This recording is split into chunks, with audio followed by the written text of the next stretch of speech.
मैं वापस बैठ जाती हूँ। दिल अभी भी धड़क रहा है फुल स्पीड में, हाथ ठंडे और पसीने से गीले। पर उसके बाद कुछ अजीब सा होता है। तुम इसलिए फेल नहीं हुई क्योंकि तुमने पढ़ाई नहीं की।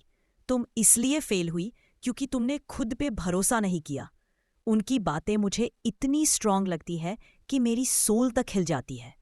वो बिल्कुल काम है, कंपोज्ड, जैसे उसने मुझे रीड कर लिया हो, सीधा मेरी रूह तक देख के बता दिया हो कि मैं एग्जैक्टली कहाँ गलती कर गई थी। मैं कंफ्यूज्ड हो जाती हूँ। दिल एक बीट स्किप करता है। उनके वर्ड्स मेरे अंदर किसी अननोन जगह तक छू जाते हैं, एक ऐसी जगह जिसे शायद हील होना था और मुझे पता भी नहीं था। पूरी क्लास साइलेंट है। महाम मुझे घूर रही है। सब मुझे देख रहे हैं। किंजा तो स्मर्क कर रही है, मेरी ऑकवर्डनेस पे इंजॉय करते हुए। पर अजीब बात यह है, मैं एम्बैरेस्ड फील ही नहीं कर रही। पहली बार ऐसा लग रहा है जैसे कोई टीचर मुझे इंसल्ट नहीं कर रहा, टॉन्ट नहीं कर रहा। ये ज्यादा किसी रियलाइजेशन जैसा था, एक सच जो मुझे सुनना जरूरी था। और इस बार बुरा नहीं लगा। हो सकता है मैं खुद को बेवकूफ़ बना रही हूँ, क्योंकि क्या मैं उन पर क्रश डेवलप कर रही हूँ? उनकी आवाज़ अब चुभ नहीं रही। वो सॉफ्ट थी, जेंटल थी। मैं खुद को उनकी तरफ घूरते हुए पाती हूँ जब वो वापस अपनी जगह जाते हैं। उनकी आंखों में खो जाने का मन हो रहा है, और पहली बार मैं इतनी छोटी फील नहीं कर रही। Sit down Maria. मैं साइलेंटली हाँ में सिर हिला देती हूँ। दिल अभी भी रेस कर रहा है। मैं वापस बैठ जाती हूँ, थोड़ी लॉस्ट, थोड़ी डेज्ड। बस यूं ही मत बैठो और घूरती रहो, नोट्स बनाओ। उसकी बातें पूरी क्लास के लिए थी, पर उसकी आंखें थोड़ी देर तक मुझ पर ही टिकी रही, जैसे वो श्योर हो रहा हो कि मैं सच में लिख रही हूँ। तो हाँ, मैंने लिखने का नाटक तो किया। मैंने पेन उठाया और प्रिटेंड किया कि लिख रही हूँ, पर सच कहूँ तो मैं ऑलरेडी खो चुकी थी। क्लास का लेसन अब उन नॉटी ऑकवर्ड डिस्कशन से निकल चुका था और सीधा जा चुका था बोरिंग बायोलॉजिकल टर्म्स में। ना कोई स्कैंडलस क्वेश्चन, ना कोई चुपके से हंसी, बस बोरिंग डायग्राम्स, लॉन्ग एक्सप्लेनेशंस और कभी कभी कोई बोर्ड सी जमाहाई। मैं बोर हो चुकी थी, तो नोट्स लिखने के बजाय मैंने डूडलिंग शुरू कर दी। शुरुआत में हार्मलेस था, रैंडम गोल गोल लाइंस, छोटी फूल वाली डिजाइन, टिक टैक टो के बॉक्सेस, सब कुछ नोटबुक के लास्ट पेज पे। फिर मेरे ब्रेन ने एक डेंजरस टर्न ले लिया।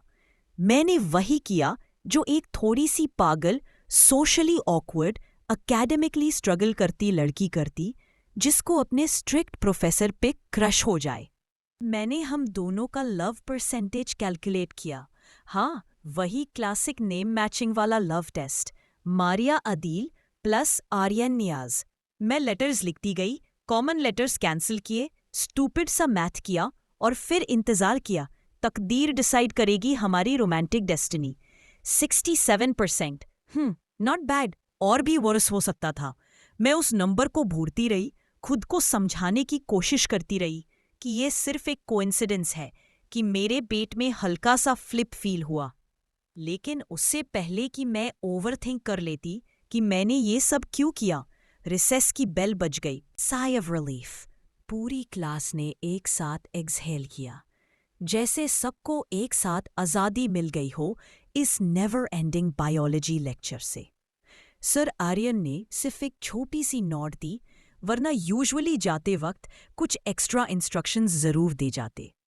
पर हाँ, क्योंकि एक और क्लास थी उनके साथ रिसेस के बाद, इसका मतलब था और ज़्यादा घुरना और ज़्यादा नर्वस होना, और होपफुली अब और कोई स्टूपिड लव टेस्ट नहीं, राइट?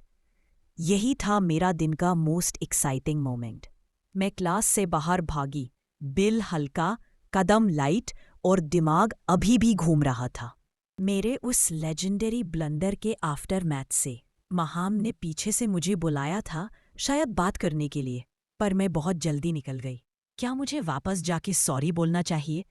थोड़ा रूड तो हो गया था। उसे बुरा लगा होगा, या शायद उसने नोटिस ही नहीं किया।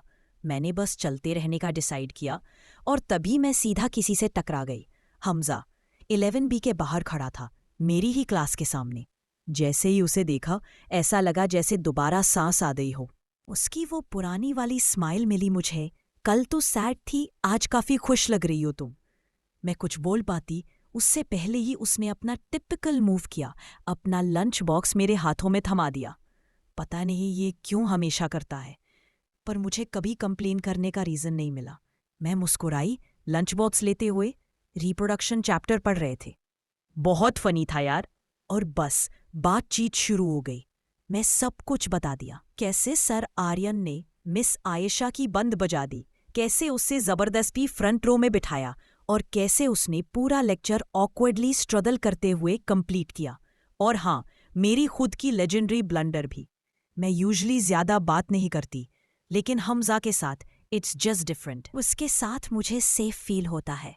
जो मन करे बोल सकती हूँ, जो चाहे महसूस कर सकती हूँ बिना जज हुए। रिसेस बेल बज गई। मैं ग्रोन किया, नहीं होता एकेडमिक कमबैक, अब मैं बच्चे ही करेंगे कमबैक बस। और तभी सब कुछ हुआ। कबीर, हमजा का बेवकूफ़ दोस्त, मेरा पुराना क्लासमेट और सर्टिफाइड क्रीप पास आया और चीकी सी स्माइल के साथ बोला, चलो ठीक है फिर, बच्चे कर लेते हैं। मैं लिटरली फ्रीज हो गई। रिएक्ट करने का टाइम भी नहीं मिला। एक हाथ आया और सर आर्यन, जो गलत टाइमिंग पे वहां से गुजर रहे थे, सीधा कबीर का कॉलर पकड़ लिया। पहले खुद तो बड़े हो जाओ। Boom, classic. कबीर की बोलती बंद हो गई। No sir, I was still stammering obviously. Aryan ने कबीर का कॉलर छोड़ा, आर्म्स क्रॉस की और फुल एटीट्यूड में खुद को प्रिपेयर किया for what I now call the ultimate showdown. चलो बताओ, मेल और फीमेल रिप्रोडक्टिव सिस्टम के ऑर्गन्स का नाम लो। पूरा क्लास चुप, एकदम पिन ड्रॉप साइलेंस। कबीर का चेहरा लाल, लेकिन सिर आर्यों रुकने वाले नहीं थे। उन्होंने एक के बाद एक ऐसे सवाल पूछे, ऑकवर्ड, थोड़े ज्यादा ही डिटेल्ड और अल्ट्रा अनकंफर्टेबल। कबीर लिटरली हिल गया। वर्ड्स तो निकल ही नहीं रहे थे उसके मुंह से। मैं तो बस वहां बैठी थी, पीसफुली थैंकफुल, क्योंकि ऑनेस्टली कबीर हमेशा से क्रीपी था। और अब उसके बाद तो बंदा खुद ही दूर रहेगा फॉर अ लॉन्ग टाइम। आखिर में सर आर्य ने उसे छोड़ा और कबीर सीधा भाग गया, जैसे जान बचाई हो। मैं हमजा की तरफ मुड़ी, जिसके चेहरे पे एक स्मोक सी स्मर्क थी। उसने मेरा लंच बॉक्स वापस लिया, जैसे चेक कर रहा हो कि बचाया कि नहीं। फिर वो अपनी क्लास के लिए निकल गया। मैं धीरे धीरे सर आर्य के पीछे क्लासरूम में वापस चली गई। मुझे मेरी क्लास में कोई बकवास नहीं चाहिए। Focus on your academics. Sir Arya की आवाज इतनी जोर से गूंजी कि पूरे क्लासरूम के विस्पर्स एकदम कट गए, जैसे किसी ने ब्लेड से साइलेंस काट दिया हो। उनका गुस्सा बिल्कुल सही था। कबीर का कमेंट इतना चीप, इतना इनअप्रोप्रिएट था कि मुझे जेन्युइनली अनकंफर्टेबल फील हुआ। लेकिन सर ने स्टैंड लिया मेरे लिए। मैं शायद कभी ना लेती, हमजा लेता, हमेशा लेता, लेकिन इस बार मुझे उसकी ज़रूरत ही नहीं पड़ी। मैं अपनी सीट पे बैठ गई, still lost in my thoughts. पूरा सीन दोबारा रिप्ले हो रहा था दिमाग में। Eyes on books. उनकी आवाज़ बिल्कुल बिजली की तरह गरजी। पूरी क्लास में एकदम से टेंशन की लहर दौड़ गई। तब जाके रियलाइज हुआ सब मुझे ही देख रहे थे, जज कर रहे थे।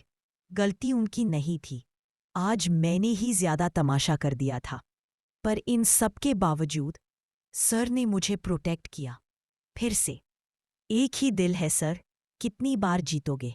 कहते हैं ना, जब जिंदगी तुम्हें लेमन्स दे तो लेमनेड बना लो, लेकिन अगर जिंदगी तुम्हें सिर आर्यन दे दे तो तुम बस मुस्कुराते हो, फिर बिना वजह खुद पे ही हंस देते हो जैसे कोई पागल। और फिर अचानक से कॉलेज जाने का एक्साइटमेंट होने लगता है, चाहे जिंदगी के बाकी हिस्से बिखर रहे हो। मैं बीट पर पड़ी पड़ी अंगड़ाई लेती हूँ, छत को देखती हूँ, कुछ अलग महसूस होता है, हल्का सा, खुश सा। बस खतरा है। मैं तो गई मरीज़े इश्क। पहली नजर में ही डायग्नोसिस हो गया था। सिम्टम्स, बस उसके बारे में सोचकर दिल का धड़कना, बिना वजह मुस्कुराना जैसे कोई कार्टून, सुबह जल्दी उठ के कॉलेज जाने की जीने जैसी इच्छा। मेरे घर में तो ये एक मिरेकल है। मैं मुम्मा के सुबह सुबह वाले लेक्चर से पहले ही बेड से उठ जाती हूँ और जैसे ही लिविंग रूम में कदम रखती हूँ पूरा घर लिटरली फ्रीज हो जाता है। माहिर अदील, मेरा प्यारा भाई, चाय के घोंट के साथ खांस देता है। बाबा न्यूज़पेपर के ऊपर से मुझे इस तरह देखते हैं जैसे मैंने मार्स से एंट्री मार ली हो। और मुम्मा, वो तो चिल्लाने से पहले रुक जाती है। मतलब असली शौक। क्या सीन है? माहिर मुझे डाउट भरी नजर से देखता है। मैं एक गाना गुनगुनाती हूँ, जैसे सुना ही नहीं, और सीधा बाथरूम की तरफ फ्लोट हो जाती हूँ। पहली बार मुझे उनकी नजर से कोई फर्क नहीं पड़ता, क्योंकि आज मेरे पास एक और ज्यादा पावरफुल डिस्ट्रैक्शन है। आज मैं कॉलेज जाऊंगी और आज मैं सिर आर्यन को देखूंगी।